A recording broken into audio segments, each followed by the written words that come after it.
జై సచ్చిదానంద. మీ అందరిలోనూ కొలువై ఉన్న పరమాత్మకు నా మనఃపూర్వకంగా శిరస్సు వంచి నమస్కరిస్తున్నా. ఈరోజు మనం అమ్మా నాన్న పిల్లలు ఇంటి వ్యవహారాల గురించి ఇంకాస్త తెలుసుకుందాం. పిల్లలు ఎప్పుడూ కంప్లైంట్ చేస్తుంటారు, మా పట్ల మా మీద మా అమ్మా నాన్న ప్రేమగా ఉండట్లేదు, మమ్మల్ని తెగ తిడుతున్నారు. చిన్న వయసు నుంచి మమ్మల్ని తెగ బాధేవాళ్ళు. కొందరైతే పిల్లల టీనేజ్ దశ చేరుకున్నాక కూడా తల్లిదండ్రులు కొడుతున్నారని కంప్లైంట్లు వస్తూనే ఉన్నాయి. అందరి ముందు మమ్మల్ని వాళ్ళు చాలా ఇన్సల్ట్ చేస్తున్నారు. తల్లిదండ్రులు ఈ టైంలో కొంచెం నిదానంగా ఆలోచించాలి. పిల్లల కంప్లైంట్ అనేది ఎంతవరకు అది నిజమై ఉంటుంది, ఎంత మేరకు అది కన్సిడర్ చేయాలనేది ఆలోచించాలి. నిజం చెప్పాలంటే పిల్లల్ని కొట్టడం సరైన పద్ధతి కాదు. తిట్టి కొట్టడం కూడా మంచి అలవాటు కాదు.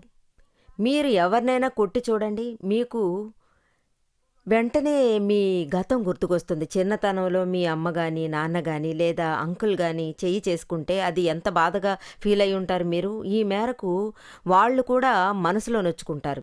అదేలా ఇప్పుడు మీవాడు నొచ్చుకుంటాడు కదా. మీకు చేతనైనంత వరకు వాళ్లకు విడమరిచి చెప్పండి. వాళ్ళు అడిగే ప్రశ్నలకి మీరు సమాధానం చెప్పండి, కన్విన్స్ చేయండి.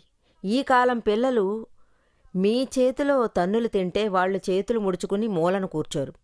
వాళ్ళు దెబ్బలు తినేటప్పుడే మనసులో పగ పెంచుకుంటారు. చంటి బిడ్డైనా సరే, 3-4 ఏళ్ళు పిల్లలైనా సరే వాళ్ళు కూడా కక్ష పెంచుకుంటారు. అంటే ఆ టైంలో మనసులో పెంచుకున్న కసి రెచ్చగొడుతుంది. నేనేం చేశాను, నన్నెందుకు చిత్తుగా కొడుతున్నారు అనే విషయం ఆలోచిస్తారు. వాళ్ళ పాపం వాళ్ళ వ్యూ పాయింట్లో అమాయకంగా ఆలోచిస్తారు. ఈ తల్లిదండ్రులు వాళ్ళ వ్యూ పాయింట్లో అంతా తప్పుగా అనుకుంటారు. ఎగిరి దూకటం ఇది పసిపిల్లలకి సహజమైన గుణమే కదా. ఎప్పుడైనా వాళ్ల చేతి నుంచి ఏదైనా జారి పడితే వెంటనే తల్లిదండ్రులొచ్చి పెద్దగా కేకలు వేస్తారు. ఎందుకిలా చేశావని నిలదీస్తారు. నీకేమైనా మతిపోయిందా, ఎందుకిలా చంపుకు తింటున్నావు, ఇలా అందరి ముందు ఆ పిల్లల్ని సతాయిస్తారు. అప్పుడే ఆ పిల్లలు గట్టిగా ఆలోచిస్తారు, నేను కావాలని పడేయలేదు, నేను అదే పనిగా నాశనం చేయలేదు, మరెందుకని నన్ను నిలదీస్తారు. మీరు గ్లాసు పగలగొట్టిన మరుక్షణమే ఆ పిల్లల్ని బాగా తిట్టి వాళ్ల చేత గ్లాసు పెంకులు ఎత్తించి బయటపడేసి రమ్మంటే వాళ్ళు వినిపించుకోరు. వాళ్ల ఉద్దేశంలో ఇది మామూలు విషయం. ఎందుకు పగిలిపోయిందని ఆ జ్ఞానికే తెలుసు. అది తెలుసుకోవడం అనేది చాలా ముఖ్యమైన ఒక విషయం. ఖచ్చితంగా అది మనం తెలుసుకోవాలి. ఏది మన చేతుల్లో లేదు, మనం ఏమీ చేయలేం. ఒక్కోసారి మనం కూడా పొరపాటును విరగ్గొడతాం. ప్రతి స్త్రీకి ఈ అనుభవం ఉంటుంది. అత్తగారు ఉన్నప్పుడు ఏదైనా వస్తువు పగిలిపోతే అది బయటికి తెలియకుండా దాన్ని పొట్లం కింద కట్టి రోడ్డు మీదున్న కుప్పతొట్టులో సైలెంట్గా పడేస్తారు. ఎప్పుడైతే అది వాళ్లకు తెలిసొస్తుందో అప్పుడు ఆ మ్యాటర్ బయటపడుతుంది. ప్రస్తుతం దాన్ని దాచేస్తాం. ఆ తర్వాత అత్తగారొచ్చి ఎంక్వైరీ చేసేటప్పుడు ఆ టీ కప్పుల సెట్టు ఉండాలిగా, అందులో ఒకటి కనిపించట్లేదు, అదేమైంది అని అడిగేటప్పుడే వాళ్ళు విన్నట్టు ఏమీ ఎరగనట్టు వాళ్ళ ముందు, తెలీదండి, పని మనిషి పగలగొట్టిందేమో లేదా ఎవరైనా తీసుకెళ్ళిపోయారేమో అని జారుకుంటాం. ఇలాంటివన్నీ నీ జీవితంలో ఎన్నిసార్లు చేసుంటారు? గుండెల మీద చెయ్యి వేసుకుని చెప్పండి చూద్దాం. ఇటువంటి తప్పులు మనమే చేయగలేనిది ఈ పిల్లలు ఎందుకు చేయరు? ఈ విధంగా పిల్లలు ఏదైనా చేస్తే వెంటనే వాళ్లను తిట్టి విషయాన్ని రాద్ధాంతం చేయకండి. ఆ పిల్లల్ని తిట్టడమో లేక కొట్టడమో లాంటివి మానేయండి. అంతకంటే వాళ్లతో ప్రేమగా ఉండొచ్చు. ముందు కాస్త ప్రేమగా అడిగి చూడండి, ఏమ్మా మీకేమైనా దెబ్బలు తగిలాయా? నిన్ననే జరిగింది. మాకు చెందిన ఆత్మీయుడు బ్రహ్మచారి తనయుడికి జరిగింది. ఒక టేబుల్ మీద నుంచి గ్లాసు జారి కింద పడిపోయింది, దబీమని కింద పడిపోయింది. నేను ఒక ముఖ్యమైన విషయం ఫోన్లో మాట్లాడుతూ ఉన్నాను, ఇంటర్నేషనల్ కాల్ మాట్లాడుతున్నాను. చూస్తే ఆ కుర్రాడు కాలు నుంచి రక్తం ధారగా కారిపోతుంది. వెంటనే ఫోన్ పెట్టేస్తూ అతనితో 15 నిమిషాల తర్వాత ఫోన్ చేయమన్నాను. ఎందుకంటే ఆ సమయంలో వేరే ఏ డాక్టరు అక్కడ లేడు. నిర్మా గారే అప్పుడు డాక్టర్లా ప్రత్యక్షమయ్యారు. ఫోన్ పెట్టేసి మొదటి ప్రశ్న ఇదే అడిగాను. "ఏం బాబూ, నీకేమైనా దెబ్బ తగిలిందా" అని. చాలా రక్తం కారిపోయింది. ఆ కుర్రాడు బెదిరిపోయాడు. "ఏం కాలేదన్నాడు." కానీ రూమంతా రక్తంతో తడిసిపోయింది. ముందు అతనికి ఫస్ట్ ఎయిడ్ చేసి బ్యాండేడ్ వేయించాను. ఆ తర్వాత ఆ కుర్రాడితో, "చూడు బాబు, గ్లాసు వస్తువులను చాలా జాగ్రత్తగా హ్యాండిల్ చేయాలని" చెప్పాను. ఆ గ్లాసు పగిలినందుకు నేనేమీ అనలేదు. ఎందుకంటే ఎవరూ కావాలని ఆ పని చేయరు కదా. ప్రతిదానికి అంతం అనేది ఉంటుంది. అది ఏదైనా సరే. అది పైగా గ్లాస్ అయ్యింది. ఖచ్చితంగా పగలక తప్పదు కదా. గ్లాసు వస్తువులు ఎప్పుడైనా పగిలిపోయేవే. ఈవేళ కాకపోతే రేపైనా అది చెయ్యి జారే వస్తువే. పగలాలని రాసిపెట్టింది, పగిలింది. ఇందులో కుర్రాడి తప్పు ఏముంది? ఇలా ఆలోచిస్తే పిల్లల తప్పులు పెద్దగా కనిపించవు కదా. పిల్లల్ని తిట్టడానికి, కొట్టడానికి మనసు అసలు ఒప్పదు. తిట్టడం వల్ల పిల్లలు శత్రువులా తయారవుతున్నారు. వాళ్ళ మనసు చెడిపోవడం మొదలవుతుంది. వాళ్ళలో అరెరే, ఏంటి నేనేం తప్పు చేశాను అని వాళ్ళని వాళ్లే ప్రశ్నించుకుంటారు. నేను ఏవైనా తెలిసి చేశానా? దీనికోసం కావాలనా చేశాను? దీనికి తగిన బదులు మీకు నిజంగా దొరకదుగాక దొరకదు. పిల్లలతో ప్రేమగా మాట్లాడి చూడండి. ఎందుకయ్యా ఇలా చేశావని అడగండి. ప్రేమగా అడిగి చూడండి. పిల్లలు ఆ ప్రేమకే కదా తప్పించేది. ఇప్పుడు మీరు వాళ్లతో ఒక పని చేయమంటే అది మెల్లగా చెబితే మీకోసం ఏదైనా చేస్తారు. కానీ తిట్టో కొట్టో అడిగితే మాత్రం వాళ్ళు ఖచ్చితంగా ఆ పని చేయనే చేయరు. మీకు ఆపోజిట్గానే ఆ పని చేస్తారు. మీ ముందే విరోధులా ప్రవర్తిస్తారు. నేను ఇది నేర్చుకుంటున్నాను. దాదా భగవాన్ వారు వాత్సల్యమూర్తులు, కరుణామూర్తులు, ప్రేమ స్వరూపులు. ఆయన నాకు నేర్పింది, నా జీవితంలో ఏదైతే ఎదుర్కొన్నానో అదంతా ఆ ప్రేమ వల్లే వచ్చింది. అదే ప్రేమతో నేను కూడా అందరికీ అన్నీ చెప్పిస్తున్నాను. ఏ విధంగా ప్రేమ నిజమైన ప్రేమ అవుతుందో, ఈ నిజమైన ప్రేమ ఎవరూ జీవితంలో అసలు చూసుండరు. ఏ ప్రేమ కనిపిస్తుందో ఆ ప్రేమ నిజమైన భాష యొక్క పరమాత్మ ప్రేమ కాదు. ఇది లౌకిక ప్రేమ. దాదాజీ ఎప్పుడూ అంటారు, ఏ ప్రేమ అయితే ఎప్పుడైనా ఎక్కడైనా ఎక్కువ తక్కువలుగా ఉంటే ఆ ప్రేమ నిజమైన ప్రేమ కాబోదు. ఎక్కువ తక్కువలైనది నిజమైన ప్రేమ అనిపించుకోదని ఆయన అంటారు. ఏ ప్రేమ మన మనసులో ఉంటుందో అది నిజమైన ప్రేమ అని ఆయన అంటారు. కబీర్దాసు ప్రేమ గురించి ముచ్చటగా చెప్పడం జరిగింది. ఏది ఎక్కువగాను తక్కువగాను ఉంటుందో దాన్నెలా నిజమైన ప్రేమగా భావించగలం? ప్రేమ ఎప్పుడు ఏ క్షణము ఏ తరుణము ఒకే విధంగా ఉండదు. ఎక్కువగానో తక్కువగానో ఉండదుగాక ఉండదు. మీరు చూడండి, మీ అబ్బాయి 12th అంటే 95% సాధించాడు అనుకోండి. తను ఐటీ కంప్యూటర్ ఇంజనీర్ కావాలని అనుకుంటాడు. మిమ్మల్ని చూసి బోలెడంత సంతోషంతో గ్రాడ్యుయేషన్ పార్టీ ఇవ్వదలుచుకున్నాడు. ఫ్రెండ్స్ అందరినీ, ముఖ్యమైన వాళ్ళని తను ఇన్వైట్ చేస్తాడు. ఫోన్లు చేసి అందరితోనూ సంతోషంగా ముచ్చటిస్తున్నారు. నా కొడుకు చాలా తెలివైనవాడు, హైలీ ఇంటెలిజెంట్. వాడు 12th క్లాసులో 95% సాధించాడండి. వాడు ఏ లైన్లో వెళ్ళదలుచుకుంటే అది వెళ్ళొచ్చు. నాకు వాణ్ణి ఐటీ ఫీల్డ్కి పంపాలని ఆశ. వాడు వినయ విధేయుడు. ఏం చెబితే అదే చేస్తాడు. చెప్పిన మాట కాదని వాడు ఎక్స్ట్రాలు చేయడు. వాడికి పెద్దలంటే మహా గౌరవం. ఈ విధంగా ఫోన్ చేసి అందరితోనూ మనం చెప్పొచ్చు. అలాగే పార్టీల్లోనూ అందరితోనూ ఈ విషయమే చెప్పొచ్చు. ఆ తర్వాత మీరు ఆ పార్టీలో మీ వాణ్ణి అందరి ముందు స్కూటర్ బ్రాండ్, స్కూటర్, మోటార్ ఇలా ఏవేవో ఇస్తారు, గిఫ్ట్లు ఇస్తారు. అబ్బాయి చాలా సంతోషిస్తాడు. మీ ప్రేమ కానుక చూసి వాడు డాన్స్ ఆడతాడు. ఆహా, మన తల్లిదండ్రులకు ఇంత ప్రేమ ఉందా అని అనుకుంటాడు. 4 రోజుల తర్వాత అదే స్కూటర్ తీసుకెళ్ళి మీ అబ్బాయి రోడ్డు యాక్సిడెంట్కు గురై మేజర్ యాక్సిడెంట్ చేశాడని అనుకోండి. ఇంట్లో తను అడుగు పెట్టగానే ఒక్క నిమిషం మీ పరిస్థితి ఏంటని ఆలోచించండి. అరిచి గీపెట్టి వాడి ప్రాణాలు తోడేస్తారు. నువ్వు ఒక తెలివి తక్కువ వెధవి, ఏది అర్థం చేసుకోవు. చూసి నడపొచ్చుగా. ఇక నుంచి నీకు స్కూటర్ అసలు కొనివ్వను. అది నేను తీసేసుకుంటాను. చవటదద్దమ్మా. చెప్పిన మాట విని చావు. పాపం కుర్రాడు మనసులో ఆలోచిస్తాడు. 4 రోజుల క్రిందట వీళ్ళందరూ కలిసి ఎంత గొప్ప సర్టిఫికెట్ ఇచ్చారు. నన్ను మేధావని, గొప్పవాడని పొగిడారు. చాలా వినయ విధేయుడు అన్నారు. ఈ 4 రోజుల్లో ఇచ్చిన సర్టిఫికెట్ మళ్ళీ తీసేసుకున్నారేంటి డాడీ? ఇదంతా నిజమైన సర్టిఫికెట్ కాదు. ఇంతకంటే నాకు కాలేజీలో ఇస్తారు. సర్టిఫికెట్ చాలా బావుంటుంది. జీవితాంతం ఉంచుకోవచ్చు. ఎవరూ దాన్ని నా నుంచి వేరు చేయలేరు. దాన్ని తప్పని ఎవరూ అనరు. కానీ ఈ కన్నవాళ్లు వాళ్ల పిల్లల్ని ఎలా చూస్తున్నారు?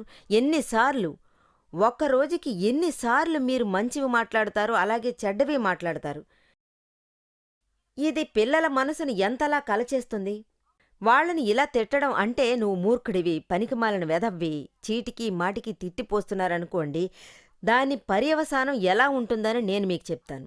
ఆ కుర్రాడు తన తల్లిదండ్రులు సర్టిఫికెట్లన్నీ తప్పుగా భావించి అది ఏమీ లేదని వాడు ఆ భ్రమలో ఉండిపోతాడు. అందువల్ల వాడికి మానసికంగా పెద్దవాళ్ల ఇంపార్టెన్స్ తెలియకుండా పోతుంది. మీరు తన గురించి మంచి విషయాలు చెప్పేటప్పుడు, ఇతరుల దగ్గర తన గురించి గొప్పగా చెప్పేటప్పుడు వెంటనే వాళ్ళ మైండ్కి ఒకే ఒక విషయమే టక్కున తడుతుంది. ఇప్పుడేమో అందరి ముందు అందంగా మాట్లాడుతున్నారు, కానీ 10 నిమిషాల క్రితం అందరి ముందు నన్ను తిట్టేశారేంటి?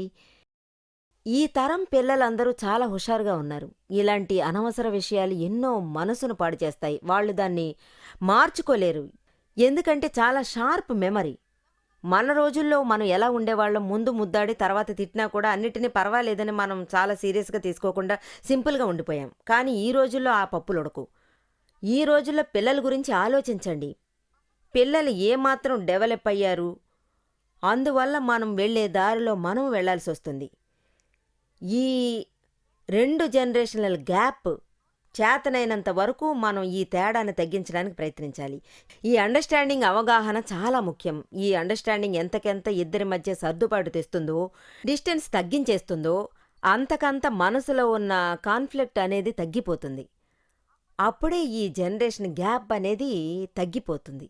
లేదంటే పెద్దగా ముదిరిపోవడమే జరుగుతుంది. వాళ్ళు పట్టిన కుందేలికి 3 కాళ్ళని వాళ్ళు పట్టుపట్టి కూర్చుంటారు. అప్పుడు ఈ జనరేషన్ గ్యాప్ అనేది తగ్గిపోదు. మీ పాత తరం అలవాట్లు వగైరా మూటగట్టి పడేసి ఈ తరం పిల్లలతో మీరు అడ్జస్ట్ చేసుకునే మార్గం ఆలోచించండి. వాళ్లతో మీరు వెళ్లే దారి చూడండి. అప్పుడే ప్యారలల్గా మీరు వెళ్ళగలరు. స్టెప్ బై స్టెప్ కలిసి వెళ్ళొచ్చు. మనం తల్లిదండ్రులకు విరోధులం కాదు. తల్లిదండ్రులు బద్ధశత్రువులు కాదు. మేము రేపటి కన్నవాళ్లమే. యాక్చువల్గా నాకంటూ ఏ సంతానము లేదు. నేను బ్రహ్మచర్యం పాటిస్తున్నాను. అందువల్ల నా దగ్గరకు వచ్చి ఎవరైతే బ్రహ్మచర్యం పాటిస్తారో వాళ్ళందరినీ బ్రహ్మపుత్రులంటాం. వాళ్ళు ఈ రకంగానే నన్ను గ్రేట్ గ్రేట్ గ్రాండ్ మా అని పిలుస్తూ ఉంటారు. గాడ్ మదర్ అంటారు. సర్వస్వము నేనే అంటారు. మీ మొహం చూస్తే 2 లేదా 3 పిల్లలు ఉన్నట్టు కనిపిస్తారు అంటారు. కానీ నాకు 50-60 మంది పిల్లలు, 25-30 మంది పిల్లలు నాతోనే ఉంటారు. అమ్మాయిలు కొందరు బ్రహ్మచర్యం పాటిస్తున్నారు. అందరితోనూ నేను ఒకే ఒక రిలేషన్షిప్పే మెయింటైన్ చేస్తున్నాను. అంటే ప్రేమతో, పవిత్ర ప్రేమతో. అది ఎప్పుడు ఎక్కడం కానీ తగ్గడం కానీ ఉండదు. ఎన్నో తప్పులు చేసి ఎంతోమంది ఇక్కడికి వస్తూ ఉంటారు. 5 లక్షలు 10 లక్షలు నష్టం కలిగించి కూడా ఇక్కడికి వస్తున్నారు. మాకు వాళ్ల గురించి బాగా తెలుసు. తమ మనసుతో, ఆత్మశుద్ధితో, తమ సర్వస్వము లోక శాంతి కోసం, తమ జీవితాన్ని అర్పించడం కోసం వాళ్ళు సిద్ధపడతారు. వాళ్ళు తెలిసి తప్పు చేస్తారా? నిజంగా కాదు. అది పొరపాటున జరిగేది. సిన్సియర్గా ఉన్నవాళ్ళు ఎలా తప్పు చేస్తారు? ప్రపంచం బాగుండాలనుకునేవాళ్ళు బాగుండాలని కోరుకోరా? ఇది మన దృష్టిలో ఉండాల్సిన విషయం. మనం ఎందుకైనా దుర్మార్గంగా ఆలోచిస్తామో మనం దేనినైనా ప్రేమగానే హ్యాండిల్ చేయాలి. వాళ్ళని డిస్కరేజ్ చేయకూడదు. ఒక కుర్రాడు ఉండేవాడు, 25 ఏళ్లుంటాయి. ఒక పెద్ద వ్యాన్ బోల్తా కొట్టింది. ఆ వ్యాను బాగా డ్యామేజ్ అయ్యింది. అందువల్ల అతను కూడా చాలా సివియర్ అయ్యాడు. హెడ్డింగ్ జ్యూయర్లో బాగా దెబ్బలు తగిలాయి. ట్రీట్మెంట్లవి బాగా తీసుకున్నాక ఆరోగ్యం బాగుపడింది. ఆ తర్వాత ఇన్సూరెన్స్ అమౌంట్ వేసి వ్యాన్ ఒకటి కొత్తగా కొన్నాం, టెంపో ట్రావెల్. ఎప్పుడైతే ఆ కొత్త వ్యాన్ డెలివరీ చేసే టైం అయిందో ఆ పేపర్లన్నీ తీసుకొచ్చి నా చేతికిచ్చి, అమ్మా మీరెవరినైనా పంపించండి అని చెప్పాడు. బండి ముందు షోరూమ్ నుంచి తెప్పించండి. అప్పుడు నేను ఎందుకయ్యా అని అడిగాను. నువ్వెళ్ళి తీసుకురావా అన్నాను. లేదు, ఆల్రెడీ నాకు పెద్ద పెద్ద యాక్సిడెంట్లయ్యాయి, నేనెలా వెళ్ళగలను అన్నాడు. ఇప్పుడు నాకంత ధైర్యం లేదన్నాడు.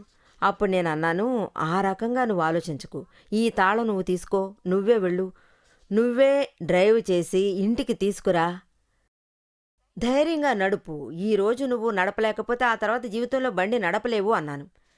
పదే పదే యాక్సిడెంట్స్ జరగవు, పాపం నువ్వేమీ కావాలని చేయలేదు కదా, మళ్ళీ ఈ విధంగా జరగకుండా చూసుకో, ధైర్యంగా చాలా దృఢంగా నిర్ణయం తీసుకుని బండి నడుపు, అధైర్యపడకు అని చెప్పాను. ధైర్యంగా ఉండు అన్నాను. ఇలా మళ్ళీ జరిగిందంటే ఏంటి పరిస్థితి, నేను ఇక ముందు బండి నడపనని అనకు. ఈ రకంగా ఆలోచించకు. దాదా భగవాన్ గారి గొప్ప సిద్ధాంతం ఏంటో తెలుసా?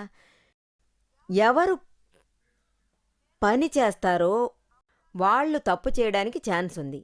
ఎవరైతే పని చేయరో వాళ్ళు తప్పు చేసే ఛాన్సే లేదు. వాళ్ల చేతులారా తప్పు జరగదు.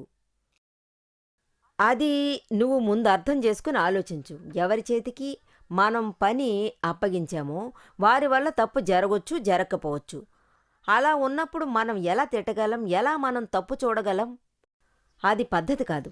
వాళ్లను ప్రేమగా ముందు పలకరించండి. దాదాజీ గారికి ఒకసారి నిజంగా పెద్ద నష్టం వాటిల్లింది.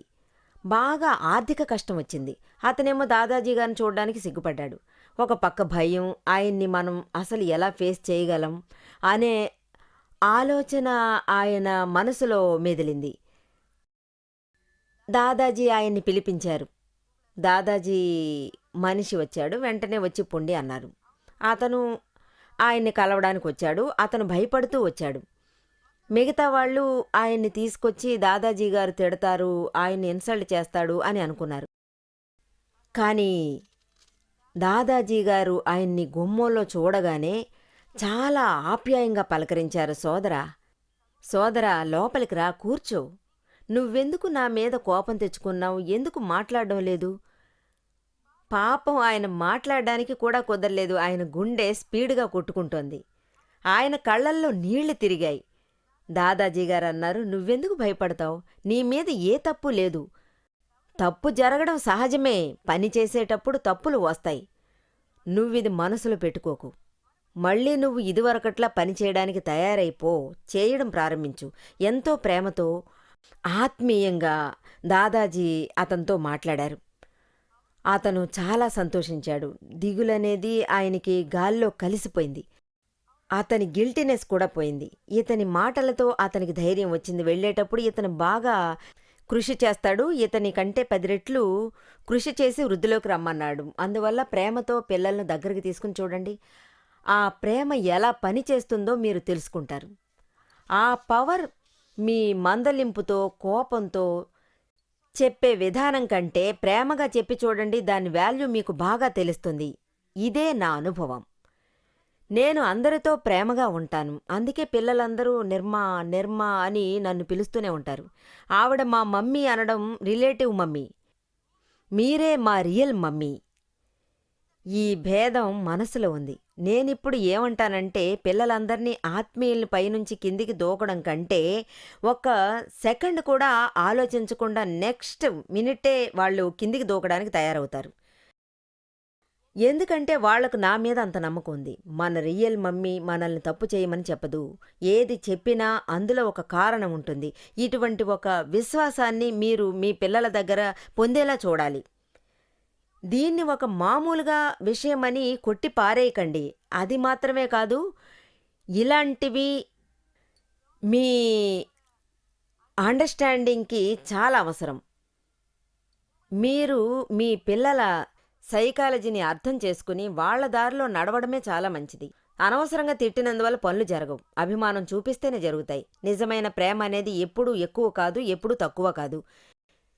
నిజమైన ప్రేమ ఎప్పుడు చూపిస్తారో వాళ్ళు చేసే తప్పు మనకు కనిపించదు. వాళ్ల గురించి మనకు తప్పుడు ఆలోచన కూడా కలగదు. ఎప్పుడూ ప్రేమాభిమానాల కోసం వాళ్ళు ఎదురు చూస్తూ ఉంటారు. బదులుకి వాళ్ళు ఏమీ ఎదురు చూడరు. ప్రతిఫలం కోరరు. ఇదే నిజమైన ప్రేమ అనేది. ఇదే అభిమానం. అంటే వాళ్ళలో ఉన్న పవిత్రమైన ప్రేమకు నిదర్శనం అనొచ్చు. అంతే తప్ప ఇంట్లో పెద్దవాళ్ళు పిల్లల మీద చూపించే ప్రేమ, భార్యాభర్తల మధ్య అనుబంధం నిజమైన ప్రేమ అసలు కానే కాదు. అది కలకాలం నిలబడదు.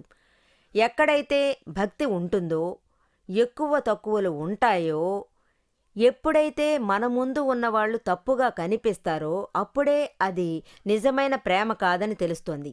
ఇది లౌకిక ప్రేమే. నిజమైన ప్రేమ మోక్షానికి దారి తీస్తుంది. మోక్షానికి దారి తప్పకుండా అది చూపిస్తుంది. ఈ ప్రేమ అనేది మీరు ఎలా వెళ్ళదలుచుకుంటే అలా ఆ దారి చూపిస్తుంది. ప్రేమగా ఇతరులను ట్రీట్ చేస్తే అది సాధ్యమవుతుంది. మీ పిల్లల నెత్తి మీద మీరు ప్రేమగా చేత్తో నిమిరి మాట్లాడి చూడండి. ఒకవేళ కొడుకు డిప్రెస్డ్‌గా ఉంటే, అలాగే పరీక్షల్లో తక్కువ మార్కులు తెచ్చుకొని ఉంటే వాడు ఆల్రెడీ డిప్రెషన్‌లో ఉన్నాడు. ఇంతకంటే ఎక్కువగా తిడితే వాడు గుండె పగిలి డిప్రెషన్‌లో పడిపోతాడు. ఆ పైన దూరమైపోతాడు. ఎలివేషన్‌కి వెళ్ళిపోతాడు. మీరు వాడితో ఆర్గ్యూ చేశారంటే, నేను ఆ సబ్జెక్ట్‌లో 60కి బదులు 55 మార్కులు తెచ్చుకున్నాను. కానీ మీరు మెట్రిక్ కూడా పాస్ కాలేదు. 10 సార్లు ఫెయిల్ అయ్యారు. ఈ విధంగా వాడు తల్లిదండ్రులను ఎదిరించే విధంగా ఆలోచించటం మొదలుపెడతాడు. ఈ విరోధం పెరగడానికి మనమే కారకులమై నిలుస్తున్నాం. మనకిది అర్థం కావాలి. మనం ఆలోచించాలి. పిల్లలను మనం రాంగ్ డైరెక్షన్‌లోకి నెట్టేలా ఉండకూడదు. ఇది మనందరి బాధ్యత. దీన్ని అర్థం చేసుకుని మనం నడుచుకోవాలి. దాదాజీ ఎప్పుడూ ప్రేమగానే మాతో మాట్లాడతారు. ఆయన ఎవరిని తిట్టరు. నువ్వు చేసేది తప్పు, వేరేలా చెయ్యి అని అనడం కూడా నేను చూసెరగను. ఆయన చెప్పిందల్లా ఇది మాత్రమే. అంటే అదే నేను మీ అందరికీ జ్ఞానం ప్రసాదిస్తున్నాను, ఆత్మజ్ఞానం పంచుతున్నాను. ఆ జ్ఞానం మీరు చేసే తప్పులను చూపెడుతుంది. ఎప్పుడు అజ్ఞానంతో వాళ్ళు చేసే తప్పులు తెలుసుకోలేరు. ఇతరుల తప్పుల జోలికి వెళితేనే అది అజ్ఞానమవుతుంది. తమ తప్పులను సరిదిద్దుకుంటూ అందులోంచి బయటపడాలి. అదే జ్ఞాన మార్గదర్శకం, జ్ఞాన సంయోగం. ఈ జ్ఞాన మార్గంలోనే మనం పయనించాలి, ఇతరులను నడిపించాలి. ఈ జ్ఞాన మార్గంలోనే నేను నడుస్తున్నాను. ఇతరులను మంచి మార్గంలో నడిపించే విధంగా ప్రయత్నం చేస్తున్నాను. అలాగే మీరు అవతల వాళ్ళ తప్పులు కనిపెట్టకండి. తప్పు జరిగిందంటే అది తప్పు అని మనం ఖచ్చితంగా ఒప్పుకోవాలి కదా. ఎవరండి తప్పు చేయని వాళ్ళు? నేను కూడా తప్పు చేశాను. నా దగ్గరికి ఎవరో వచ్చి చెప్పారు, మీరు చాలా చెడ్డవారు, మీకు కొంచెం కూడా బుద్ధి జ్ఞానం లేదు. అందువల్ల నేను తప్పులను ఒప్పుకుంటాను. అలాగే నేను వాళ్లతో ప్రేమగాను మసులుకుంటాను. నేనేమో సోదరా 5 ఏళ్ల నుంచి మొద్దులా తయారయ్యాను. ఇది నా చిన్నప్పుడు జరిగింది. కానీ మీరు ఇప్పుడే కదా చెప్పారు. ఈ విధంగా దాదాజీ నాకు చెప్పేవారు. ఇతరుల తప్పులను వెతకటం చాలా తప్పు. అందువల్ల ప్రేమ అనేది కట్ అవుతుంది. తప్పు చూస్తూ కూర్చుంటే డిస్టెన్స్ ఏర్పడుతుంది. వ్యత్యాసంగా కనిపిస్తాం. పిల్లల పట్ల తేడాలు చూపకూడదు. పిల్లల దగ్గర మాత్రం ఈ తేడాలు మానుకోండి. కలిసి ఉండండి, భేదాలు మానుకోండి.